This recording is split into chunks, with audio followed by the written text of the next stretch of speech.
Choose an account. Okay.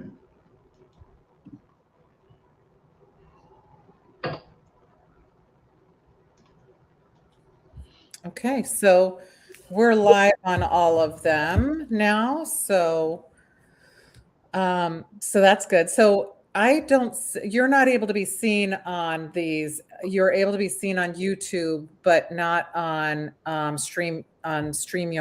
I mean, not on Substack and not on TikTok. So I'm going to go ahead and just say what we're doing. This is Deborah Heiser. I'm an applied developmental psychologist.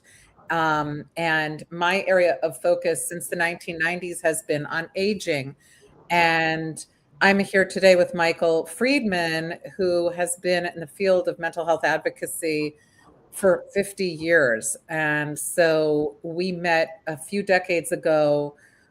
He had founded and was CEO of the Geriatric Mental Health Alliance.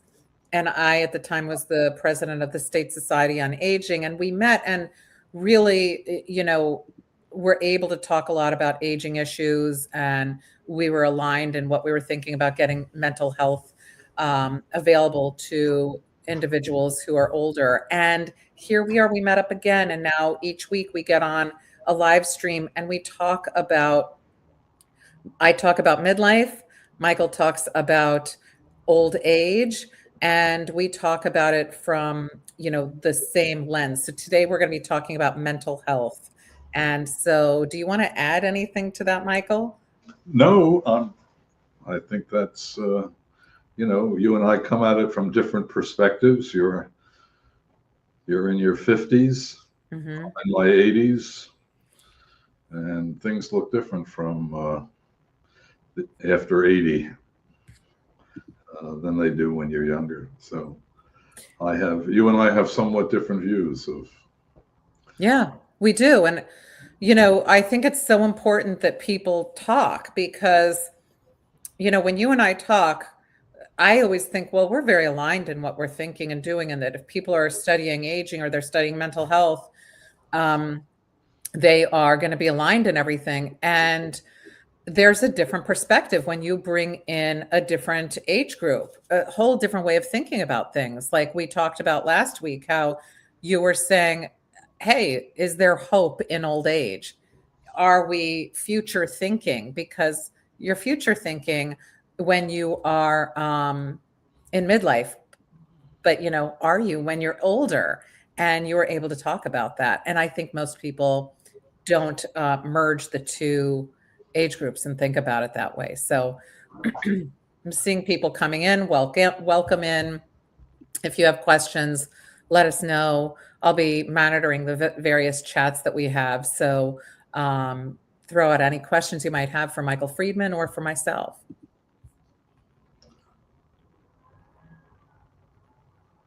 So, Michael, tell me about what you have in mind for mental health to talk about today. Well, I was going to ask you the same question. I mean, I can start it off if you want, unless you want to. It doesn't matter. We can do it either way. The usually when we talk about mental health, we're actually talking about mental illness. It's one of the quirks of language, or it's actually an effort, I think, to avoid having things sound ugly. So we change the language. My favorite example of this is that in our field, we're quite devoted to mental health prevention. Yeah, Well, listen to that. Mental health prevention. I think we want to prevent mental illness. you're so right. Let me just repeat that. Mental health prevention. That doesn't make any sense, Right. right? That makes it sound like mental health is a bad thing. Yeah. But that's what we call it in our field. So the effort to actually prevent mental illness and other kinds of emotional problems and so forth, uh, we refer to as mental health prevention instead of mental illness prevention. Yeah. I wish that we could talk much more comfortably about mental illness. Uh, there's real division in our field, for example, between the Alzheimer's crowd, if I can speak that way, and the mental health or mental illness crowd. So in the Alzheimer's community, they argue that dementia is not a mental illness. Well, it certainly is a problem of the mind. Yeah. And it used to be that the adjective for mind was mental, but no more. In any case, that's just one of my pet peeves. But if we're going to talk about mental illness among older adults, we have data out there that indicate that if you put together cognitive problems with emotional, psychological problems, with substance use problems, about 25% of people who are 65 or older have some sort of issue in their life. So it's not uncommon. The most common form of mental illness is actually anxiety. Yeah. Although people immediately think that depression is the most common. So true. You're right about that. And there's so many screeners out there for depression, but not anxiety. It's not screened for very often. There are some screeners, but it's not the focus.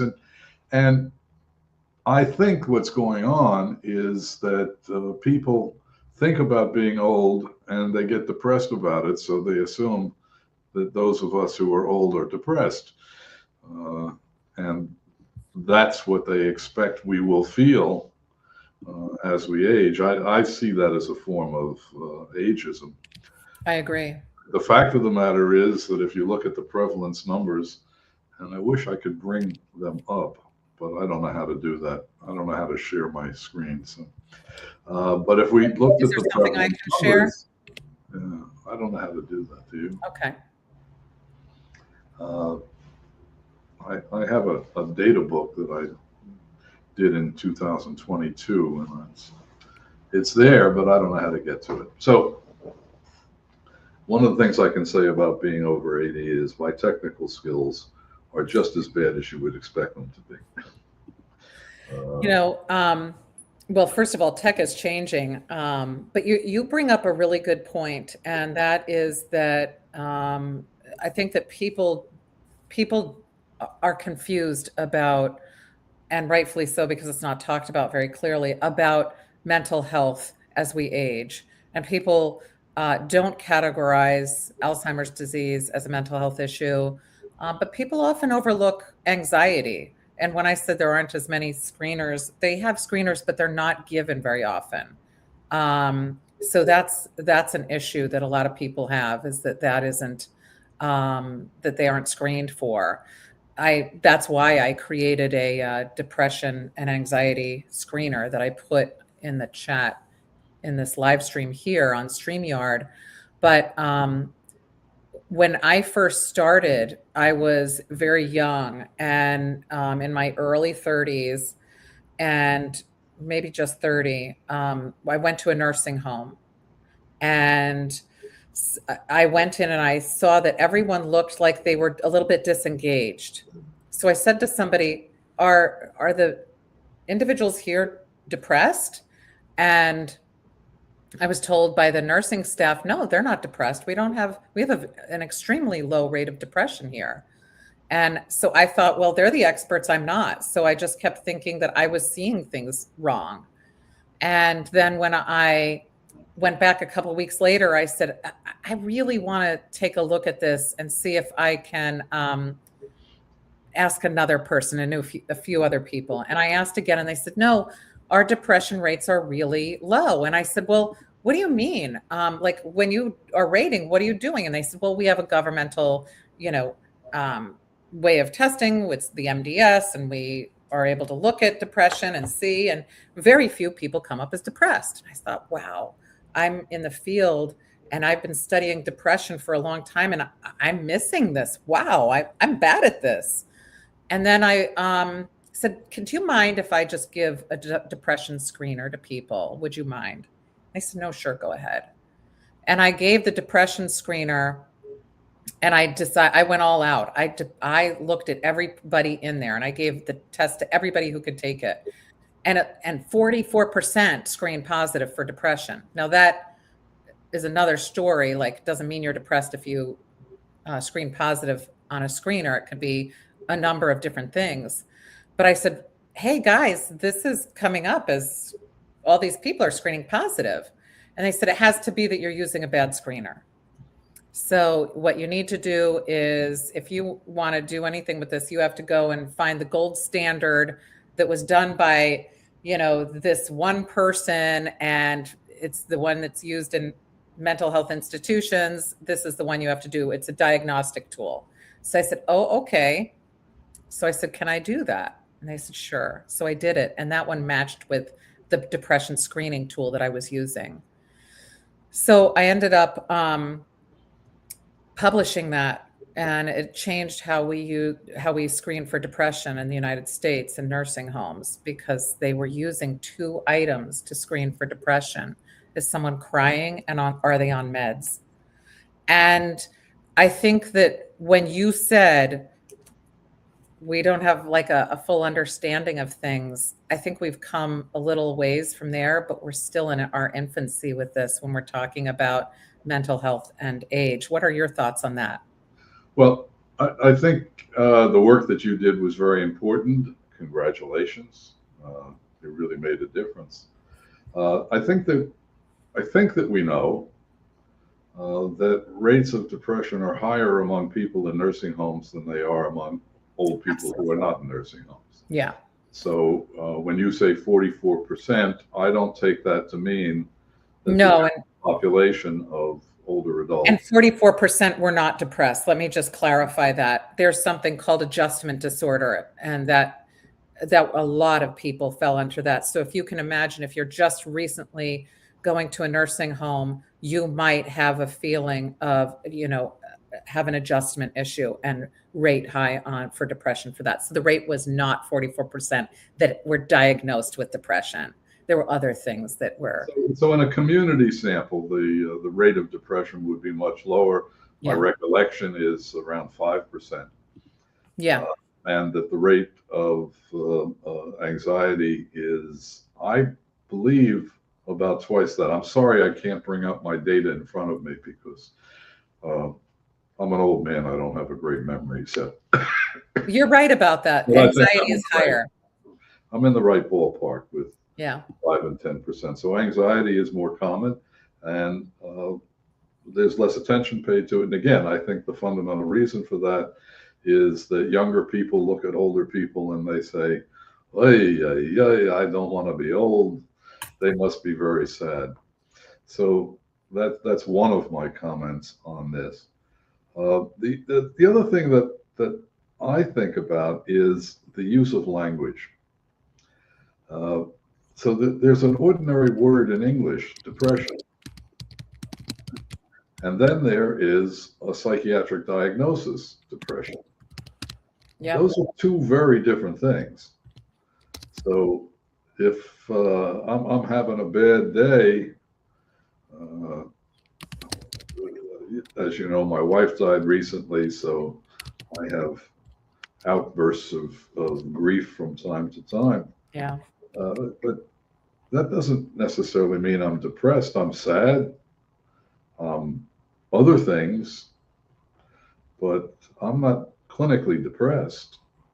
Now, other people are, but it doesn't reach that point with me. So I think it's very important in any conversation that we have to distinguish between, we'll say on a bad day, oh, I'm depressed today. Well, no, you're not. Yeah. All right. That is an English word. You can use it that way. But if you were talking more precisely, there are lots of other words that you could use. And I've been trying to make a list of some of the other words in English that we could use to describe emotion. And I think that maybe our profession could benefit from thinking about some of these other terms. So I wrote an article some years ago distinguishing between depression and demoralization. Oh, that's interesting. Demoralization is another diagnostic category. And its demoralization in clinical terms applies particularly to people who have terminal conditions and they feel hopeless. Mhm. Does that mean that they're depressed, clinically depressed? Well, no, not necessarily. It's has a subtle difference to it. So that's one kind of thing. But here's some terms that apply where we might say depression. Sad, of course, unhappy. They're not quite the same thing. Disenchanted, another one. Feeling hopeless, feeling helpless, grieving, lonely, bored. Now, bored, that's a big one. Yeah. That's a big one because one of the two cardinal symptoms of clinical depression is no longer having interest in the things that used to interest you. Well, that's like being bored, right? Yeah, it And can be. there are some people who are bored, but they're not depressed. They're just bored, um, discouraged, disappointed, unloved, detached, feeling meaningless, angry, very often a part of what we call depression. Anger. That's one of my. Well, you got me going here, Deborah. One of my pet peeves. You know, we talk about mood disorders in our profession. Well, like if we go back, what you just said is pretty powerful. A lot of people think that if you have one symptom, that means you're depressed, right? That if you Oh, and that's not the case, right? So you can have a symptom, and it could be that that is, you are feeling at that moment sad. Like it's appropriate for you to feel sad if you lost your spouse. That is not categorized as depression necessarily, but that is, you should expect that. If you're not, that's more unusual. But what that list that you just gave, yes, those can be symptoms of depression, but you have to have more than just one of those symptoms in order to have depression be diagnosed. And I think that you make a good case for learning more about what this looks and feels like, because when you have a misunderstanding about it, you either think everything is depression or you think nothing is depression. And, it's more complicated than that. and I think I'm no longer a clinician, no longer a practitioner. I haven't been for many years. But I do think that there's a tendency to neglect the subtlety of emotions. Mm. And I think I said when we were talking a couple of weeks ago that the word grief hides more than it reveals. Yes, let me just restate that. Grief hides more than it reveals. Just talk about that, because what you say about that is really, I think that a lot of people will resonate with it. Well, I think if you say that somebody is in grief or grieving, what you immediately think is that they're sad. Well, yes, but, and I've written about this recently, there's actually a kind of emotional turmoil that goes well beyond just being sad. And the tendency that I experienced, and I think that most people experience, just to be emotionally overwhelmed very easily. Uh, People find themselves. Did you talked about? I think being in a supermarket one day and thinking of somebody and then breaking out in tears. Yeah. Yeah. So I think that that there are just all sorts of things that set you off emotionally, and then there are other components to it. For for me, the biggest deal is loneliness, and loneliness is not just loneliness. So I recently took a look at the Surgeon General's advisory on loneliness, the one in which this was done in 2023. And that was the report in which he said being lonely is uh, more dangerous to your health than smoking. Yeah. I'm not 100% sure I believe that, and I don't want to encourage people to smoke Well, instead of being lonely. the But data that are put out on that, it was reported by Vivek Murthy. And so the data, if you were to look up, some of the articles that talk about loneliness, it is said to be, really as big an issue or more than smoking. And they do have a whole movement called social prescribing to deal with that. so what's striking to me, given my recent experience, is that I find that there are two different types of loneliness. There's a type of loneliness, if you and I are chatting, I feel less lonely. Yeah, But if you and I are chatting, I don't, it doesn't help me to deal with the loss of my wife, right. with the loss of that very core connection that was developed over almost 50 years. That's a different sort of loneliness. And in the Surgeon General's report, I just looked at it, they don't make that distinction. And in fact, there is, as far as I can tell, and somebody listening to this could tell me I'm wrong and I'd be delighted. But I ran a search of the document. There's nothing there about marriage. There's nothing there about being widowed. There's nothing there about bereavement.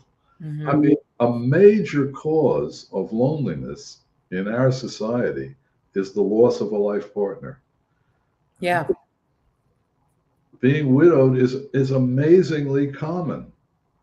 And I've said this to you before, and I've come to realize every marriage that doesn't end in divorce ends in widowhood.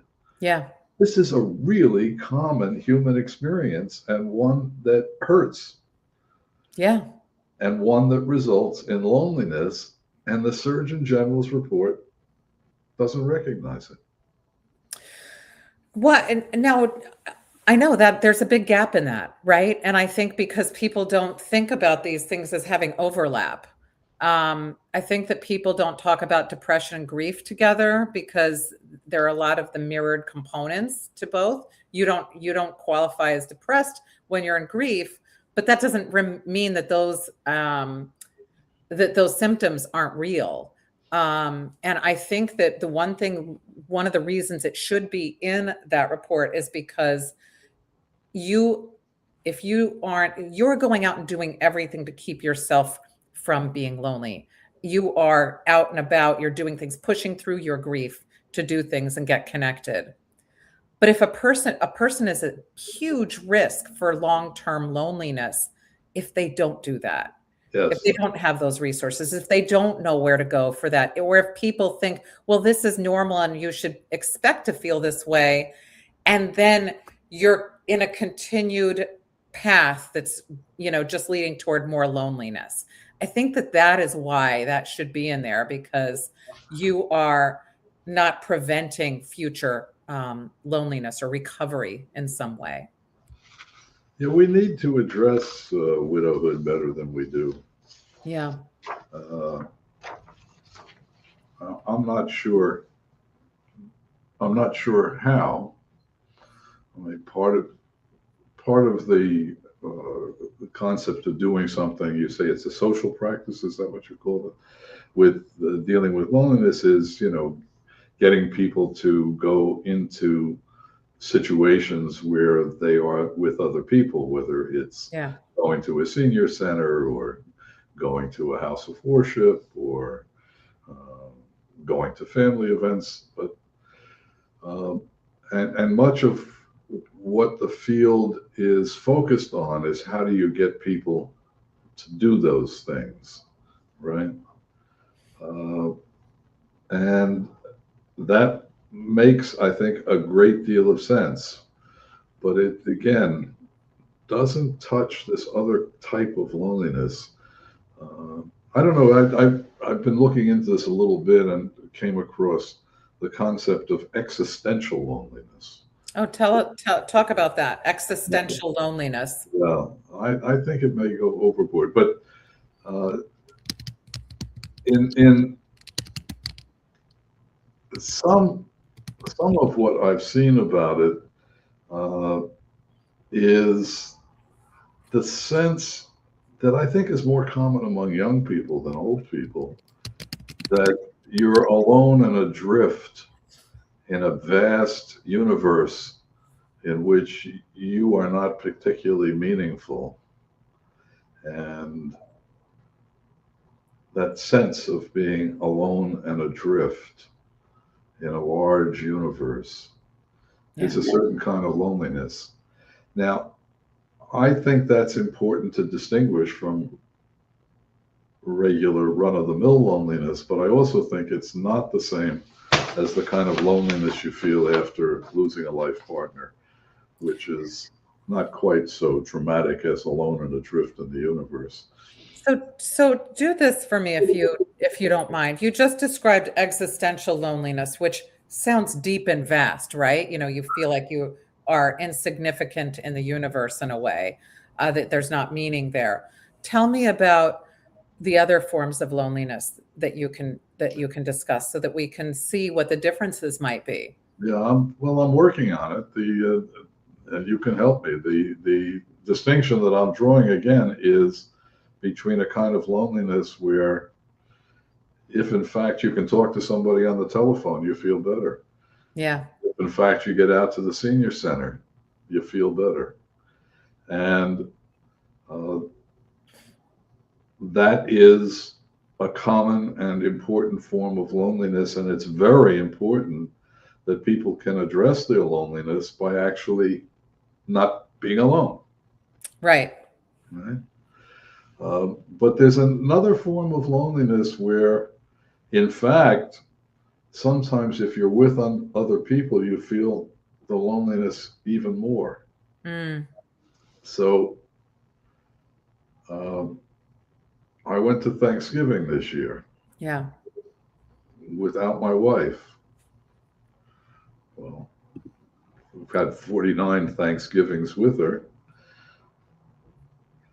So I'm at Thanksgiving, and there are 7 adults at this particular Thanksgiving, and I was the seventh. Yeah. And I really felt isolated from everybody else, even though at another level we all connected, Yeah. family, we're friendly, we had nice conversation. But underneath that, I still felt isolated. I understand what you're saying. There's that a loneliness that is different when you are missing someone, when you feel the loss of someone that isn't there, that shared the things that you would be saying, the shared things that you did, the actions that they took, the memories. It brings back it makes you feel a loneliness. I know that there are so many people around every holiday that feel that, and that is Yeah. a different loneliness. You're right. It has a different feel to it. Um, so I don't know if there's a literature out there about it. I haven't come across it. I did have found this distinction that somebody makes. Uh, Forgive me for not remembering names. Uh, Between regular loneliness and existential loneliness, but I think that the loneliness of a lost life partner is again not the same as I'm alone and adrift in a big universe in which I'm a meaningless Yeah. nothing. Uh, that's not the same. I'm sure people do feel that. Uh, I That suspect. is more contained to a time and place.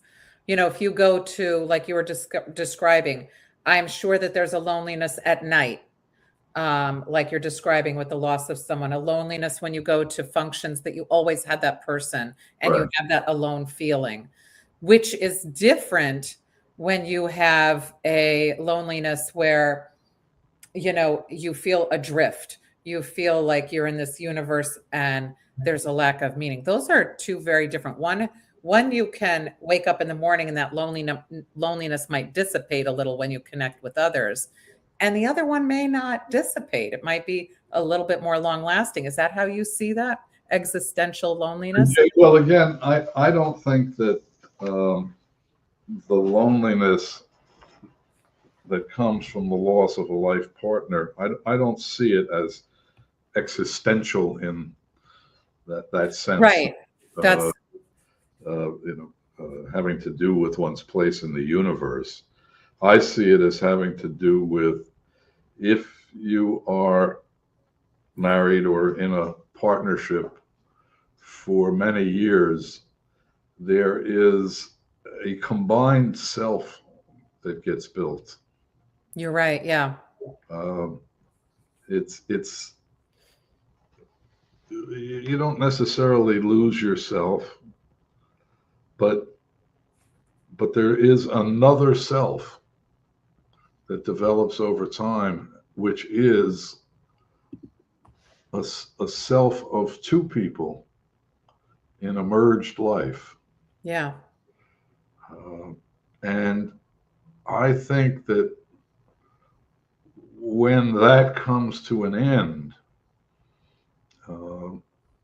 there is a profound loss of the combined self. Do you think part of that is your identity? Tell me about that. Well, that's an interesting question. Yes, I think so. Mm. I think so. I mean, people usually describe themselves by saying what their job is, but I certainly could have just as well described myself as Harriet's husband. Yeah, and you did. You always talked about Harriet. Lots of situations where I would go places, and it was more from her life than from my life, and there I was Harriet's husband as she was Michael's wife. Yeah, and people talk about, let me talk to my other half. Let me talk to my better half. We identify as, in many ways, as being a unit, right? So that is a different feeling of loneliness. It is. Yeah. It feels like a void. Mm-hmm. So. So we got on loneliness. My next blog post, I'll be writing about this a bit, as you know. We got on loneliness. We started talking about, mental health, and you were talking about depression and all of the different words that we use talking about depression that don't mean that you are diagnosed, diagnosable as depressed, but and loneliness is one of those words. And we just went down a rabbit hole with this that was pretty deep, because there's so much to some of these symptoms that people or words that people will say that have a richness all on their own. And mental health to be talking about mental health doesn't mean you have to be talking about a diagnosis. It means talking about all of these things that we experience and feel. I think what you've just said is very important. Yeah. Because I think that the word mental health, the term mental health, is now used instead of the term mental illness. I agree with you. I personally think that's unfortunate. A lot of people disagree with me. A lot of people think that if I insist on saying mental illness, I'm just stigmatizing. But mental illness is not just a mental health problem. Right. There are two sides of every coin. Yeah. I just want to give an example of what to illuminate what you're saying. I studied depression for years, and I was a researcher, right? And I studied depression, frailty, Alzheimer's, you name it, palliative care. And this was in the 90s and early 2000s. And I've told this story time and time again. I went to a conference and I was so excited to tell everybody about all of my work. And somebody said, what do we have to look forward to?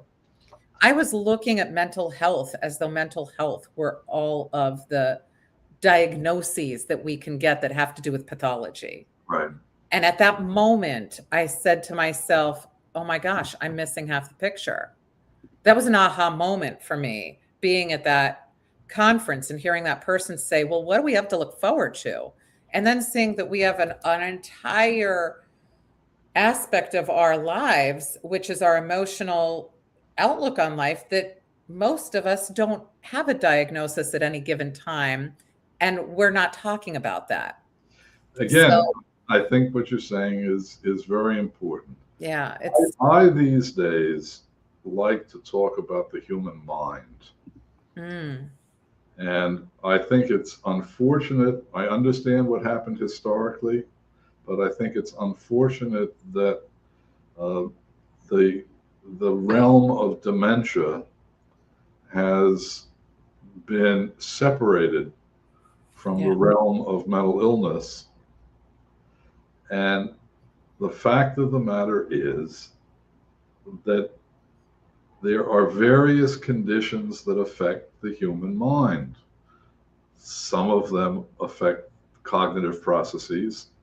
yeah, Some of them affect emotional processes, perception of reality, and so forth. They overlap tremendously. yeah, they do. They overlap in development. They overlap in experience. Uh, the last study I seen, and I'm a little out of date, but the last study that I saw on this said that people with dementia, that 98% of people with dementia will also have a psychiatric diagnosis at some point during the period of time when they have dementia. The overlap is tremendous. In any event, I think, we've got people out there talking about mental health. We've got people out there talking about brain health. That's another of my pet peeves. I mean, for sure, the brain is very important to the human mind. No brain, no mind. That's perfectly obvious, and there are things that go wrong with the brain. But if we're talking about the field of the human mind, we need to be concerned not just about whether the brain is working cognitively, and not just whether people are depressed, anxious, psychotic, not just whether people are misusing substances. The human mind, all the intellectual world, all of the artistic world, uh, the spiritual world, all of this, all of these are dimensions of human mind. And it seems to me a shame that we cut them up into fragments in the way in which we do. I don't know if what I'm saying makes sense. No, it makes total sense. That's exactly what I did. I was looking at aging as loss. And I know we already talked about loss and that's not, I agree with you. We shouldn't be talking about it in the way that, loss is the same as losing a person. But that when a person ages, that I was seeing it as decline, that all we have is decline. Yeah. And that was the way it was taught to me, that we can expect decline, which scares us. We never look at the whole, all of our areas of study are, as you said, fragmented. They're all in silos. So off I went studying potential pathology that we could all end up with. And not everybody ends up with, pathology. So it's important to know what we have to look forward to, what we should expect that's good, and how we can enhance those things, how we can find, the good in all the various areas of our lives and things like that, what we can expect. You can't succeed if you can't see an end and what you want to have. And if you want to have a positive connection with others, you need to be able to see that positive connection can exist, instead of expecting loneliness, instead of expecting to be in a void, and instead of expecting to be irrelevant, things like that. And I think you make that point very well, that we need to bridge those gaps and actually move things back together as a whole. Well, again, that's one of my one of my issues to try to bring these things together. And having worked in the realm of advocacy and policy advocacy for all these years, for example, I'm now in Maryland, and when I got here, I found that there was some work that was being pushed primarily by the Alzheimer's Association to try to get some funding for more education, to get some funding for more research, to get some funding for more support services, but always for what was called Alzheimer's and other dementias. And I started to say, and I lost this, I started to say that these laws where you're calling for care coordinators, for example, for people with Alzheimer's and other dementias, ought to be, there need to be care coordinators for people with problems of the mind. Yeah. That can be dementia, that can be depression, that can be anxiety. Yeah. That can be a whole range of other things. So I've lost that issue in Maryland, where they've decided to focus on brain health rather than on the health of the mind. We can't even say mental health anymore, because they say mental health, you mean mental illness. I know. I mean, a healthy mind, from my point of view, is one which is cognitively pretty much intact, and which is not beset by depression or anxiety or psychosis, but also has emotional substance and intellectual substance and spiritual substance, Yeah.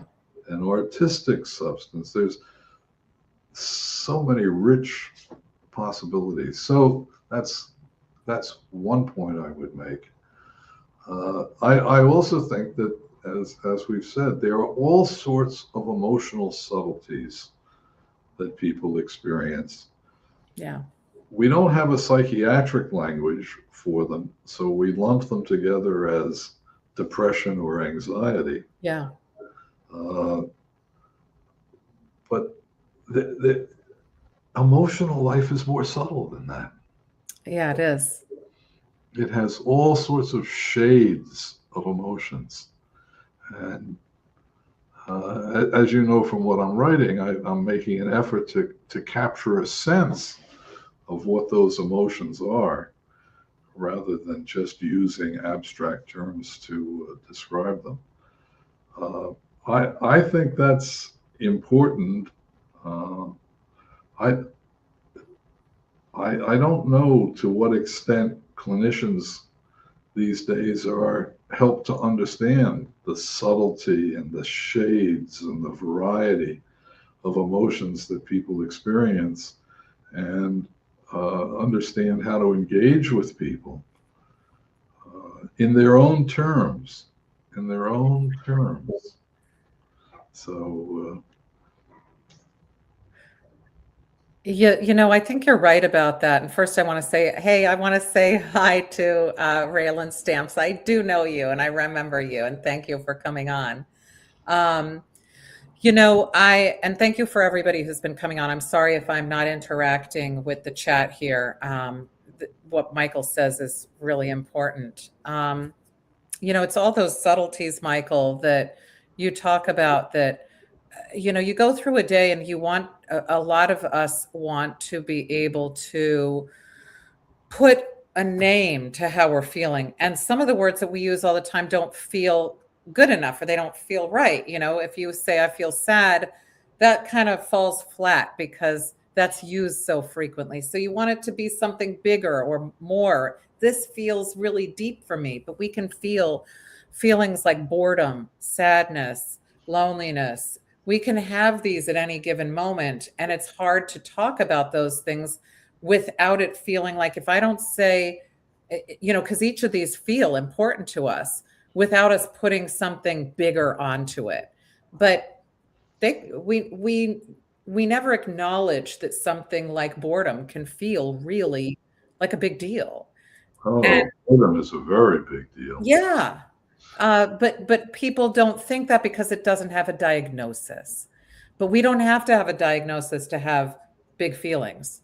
Part of that, part of the reason I'm a coach is that a lot of what we go through, rather than treating people with diagnoses, is that there are so many people out there who are going through transitions or who are feeling things, and they see this feels like a big thing for me. This matters, but there's no diagnosis for it. And that's because nobody really talks about the more subtle things that we might be feeling like you said, an existential loneliness, or feeling boredom or sadness, or something that doesn't feel like it has a, a weighty enough definition attached to it. And again, there are all sorts of shades of emotion. Duke Ellington, right? You ain't been blue till you felt that mood indigo. Yeah. It's one of his great songs. Uh, Yeah. Mood indigo. Now we're talking really deep blue, right? Yeah. Uh, Yeah. so, do you have the blues? Okay.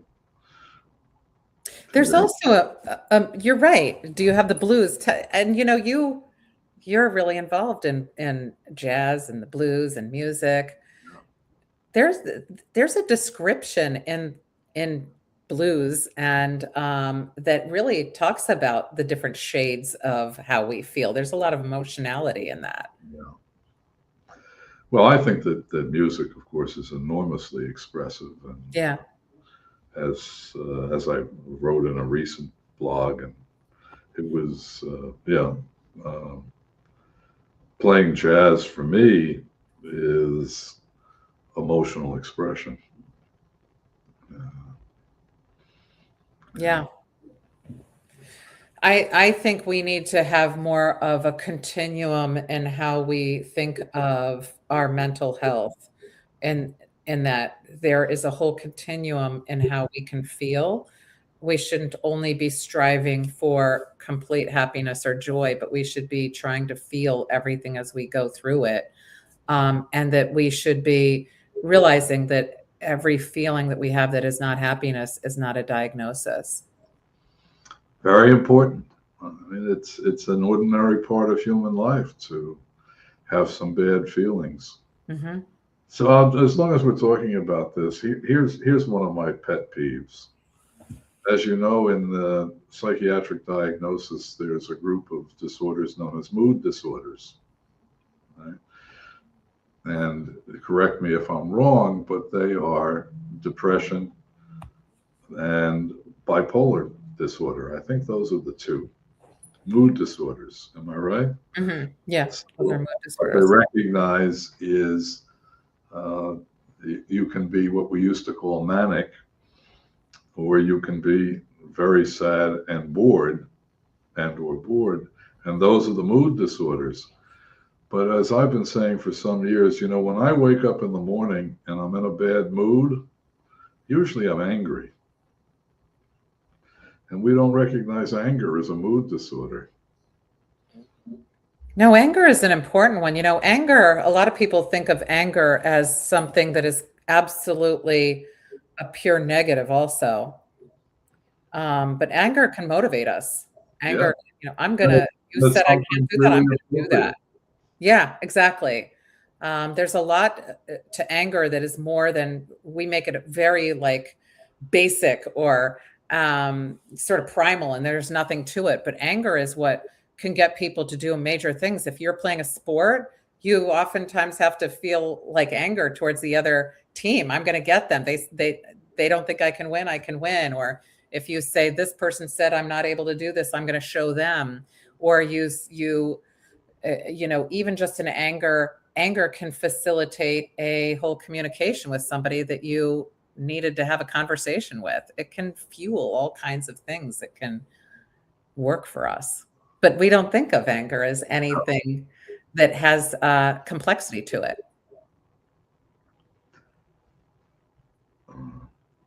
And again, interestingly enough, uh,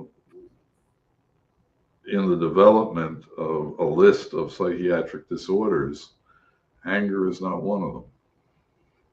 Yeah. Right? It's a symptom of depression. Hmm. Well, what is that a symptom of depression? You can only be angry if you're really depressed? Come on. Just not the case. So I think we should be talking more about the symptoms, like you're talking about the items that are in the symptoms that we're looking at when we're screening. We really should be looking at all of those items and really talking about them in a bigger way, because a symptom doesn't mean anything. I can have a sniffle, but it doesn't mean I have a cold. The same with anything with regard to mental health diagnosis. But that's something that we should be talking more about, because otherwise it's very confusing. So if we're talking about mental illness among older people, one of the things that we should at least mention is suicide, Hmm. which is more common among older people than among younger people. It's particularly more common among older men.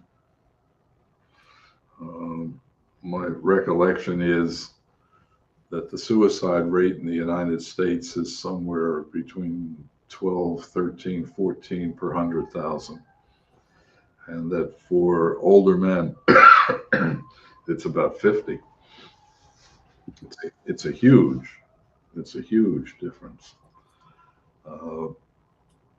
So there is something that happens to some older people that they no longer feel a reason for living. Why is that? Do you know why? Do I know why? Yeah. I'll just mention something else and then I'll come back to the why. Women are less likely to take their own lives, but the data indicate that they're more likely to try. Yeah, that's true. More likely to be depressed and more likely to try. So if they're more likely to try, how come it's men who have the much higher suicide rate? And the major answer to that appears to be that men are more likely to choose the most lethal means. Yeah. And the most lethal means are guns. Yeah. So where women are more likely to use pills, which may or may not kill you, when you stick a gun in your mouth, it's really hard to miss. Right. So the availability and use of guns appears to be a major contributor to male suicide. I think some of the other reasons are that women are more prepared to survive widowhood than men are. Describe what you mean by that. Tell me what you mean. Well, I think number one, women have more of an expectation that at some point they'll be widowed and alone. I think number two, that women are more likely to have intimate relations. I don't mean sexual relations, but intimate relationships with other women, and that continues to be there for them if they are widowed. I think men don't expect, as I certainly didn't, to be widowed. So it comes as more of a shock. And I think with less emotional readiness, I think my wife was more ready to die, more ready to be a widow than I was ready to be a widower. Mm-hmm. I think. The other thing is that men, I believe, are more dependent than women, and are and have been through their entire lives more dependent on women, so that when they experience loss, they're more likely to feel, oh my God, Yeah. I just can't manage. and that contributes to it as well.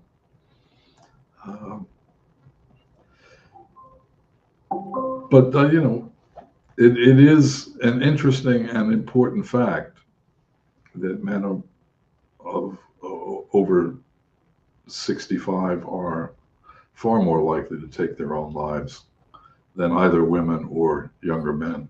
Yeah. And it's an important point of focus in trying to improve what we call mental health in the United States. Yeah, we need to address that so that we can understand why, so that that can change. Well, and I think that there are several dimensions that need to be looked at. One is guns. Uh, not good for suicide. It's just there may be gun advocates listening to you now and think that people should have easy access to guns, but the fact of the matter is that access to guns contributes to suicide. The other thing is, what is it that primary care physicians and geriatricians can do to see it coming better? And I think that's not easy. No. We have to, maybe your screening device is going to help with that if doctors use it. But it's tough, I think, it's a tough conversation to have. And also, I don't know how you were trained, but I was trained that if I'm going to assess the risk of suicide, I need to ask people, do you have a plan? Do you have the means? What are you going to do tomorrow? Those are the three screening questions. If they have plans for tomorrow, you feel much better than if they don't have any plans for tomorrow. I put in the screener that I just made, Depress Check, that, if anybody has anything that indicates, suicidality, because there's usually a few things that a person, like you mentioned, has to indicate, but anything would be a flag, and go right to the suicide hotline. So that's 988. Yeah, but we are at the top of the hour, and every time we get together, it goes so quickly. But I look forward to next week. Maybe we can continue this conversation about mental health. Very good. It was great to see you again today. Michael Friedman. Check him out on Substack. Tell us the name of your Substack again. One Very Old Man. Okay, One Very Old Man. And as I near the end of life. Yeah. So check out Michael's writing on Substack. So One Very Old Man. So thank you, Michael, for coming on again. We will get back together again next week for one of our discussions. So I hope others will join us again. Take care. Good to see you. Good to see you.